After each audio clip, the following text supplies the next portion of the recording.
कोरापुट जिला बंधु गाँव में अभावन घटना हजिगला मानविकता गुणी गारेडी सन्देह जनकर मृत्यु पर आउ जन हत्या गोटे जुईरे जलिले दुईटी शव। सूचना अनुसार कोरापुट जिला बंधुगाँ थाना झारपा गाँवर जंगामा मिनियाकांकर गतकाली अचानक मृत्यु होइथिला। मृत्यु हेबा परे गाँवर शिव मिनियाकांकु सन्देह करथिले परिवार लोके।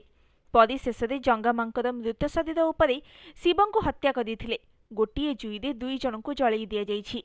घटना अंचल में चांचल्य सृष्टि करिथिबा बेले पुलिस को खबर न देबाकू हत्याकारी माने तागिद करिथिबा विशेष सूत्ररु खबर मिलिछि। वर्तमान पुलिस पाखरे सूचना मिली सारिछि। उक्त गाँव में उत्तेजना देखा देथिबा बेले पुलिस पई एक चैलेंज सृष्टि करिछि।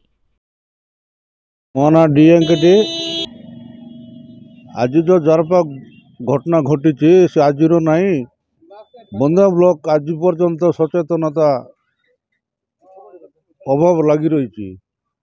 ये अंधविश्वास रे गुड़ाए लोक प्राण बलि हो जाइछन्ति। अंधविश्वास जेपर्यंत लोकों मनर दूर हो नहीं से पर्यंत जिनसटा लगी रहिबो।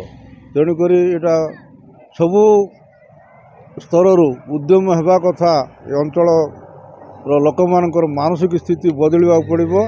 अंधविश्वास दूर करिया पड़ो।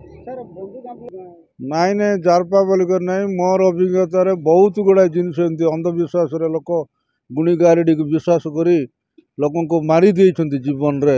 किंतु तांकर रोग कौन कौन कले लोक सुस्थ हे कौटी से ट्रीटमेंट पाइबे से जिनसटा अभाव हेतु कार जदि रोग दुका हेले लोक को संदेह कर मार दौरान बहुत जगार जाइए।